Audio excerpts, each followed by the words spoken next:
Pada mulanya, penguasa pasar konsol game dunia adalah Nintendo dan Sega. Lalu muncul PlayStation dengan inovasi gilanya yaitu gambar 3 dimensi. Xbox yang datang belakangan mencoba menantang para pendahulunya. Maka, terjadilah perang bisnis konsol game yang membuat dunia game gak lagi cuma soal hiburan.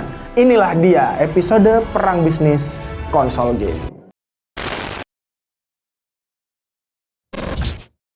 Perang konsol game bisa dibilang mulai terjadi awal tahun 90-an. Fase pertama perang konsol yaitu antara PlayStation lawan Nintendo dan Sega. PS yang baru muncul tahun 1994 membawa teknologi baru berupa gambar 3 dimensi, CD-ROM, dan memori sampai 3 MB. Konsol ini jauh lebih maju dari Nintendo dan Sega yang saat itu masih pakai sistem 16 bit. Teknologi yang lebih canggih itu bikin para pengembang game pihak ketiga lebih ngelirik PS. Misalnya nih pengembang game Final Fantasy yang pindah dari Nintendo ke PS dan bikin Final Fantasy seri 7. Padahal Final Fantasy salah satu game yang paling dicari Nintendo. Walhasil, orang lebih pilih beli PS daripada Nintendo, begitupun juga daripada beli Sega. Keberhasilan PS itu menunjukkan teknologi dan kerjasama dengan pengembang game pihak ketiga jadi faktor penting dalam persaingan pasar industri game. Perang konsol selanjutnya pun tentang dua hal itu. Masuk tahun 2000-an awal, Microsoft ngerilis Xbox yang udah bisa nyambung ke internet dan menandai era generasi ke-6 konsol game.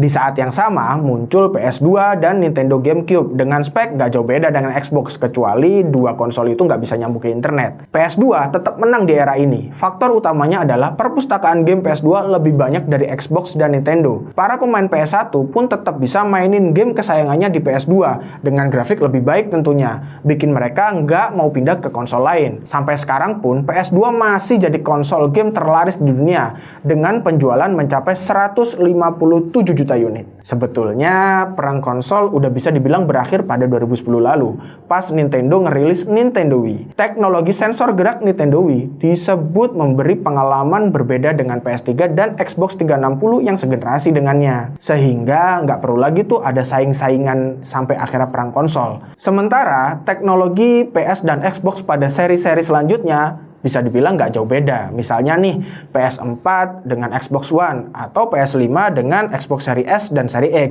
Jadi istilah perang konsol tuh nggak relevan lagi gitulah. Tapi nih, sebelum ada penguasa pasar tunggal, perang konsol bakal terus berlanjut. Sekarang perang itu beralih ke banyak-banyakan daftar game di perpustakaan konsol lewat sistem cloud. Microsoft bikin yang namanya Xbox Game Pass yang bikin orang bisa main banyak game lintas platform, cuman dengan bayar bulanan beberapa dolar gitu. Semacam nonton Netflix, tapi bentuknya video games. Nah, belakangan Microsoft juga mengakuisisi perusahaan pengembang game terbesar di dunia, namanya Activision Blizzard, dengan harga mencapai 69 miliar dolar. Hal ini bakal bikin Microsoft memiliki hak eksklusif ke Call of Duty, sebuah game yang sampai sekarang paling banyak dimainin orang sedunia.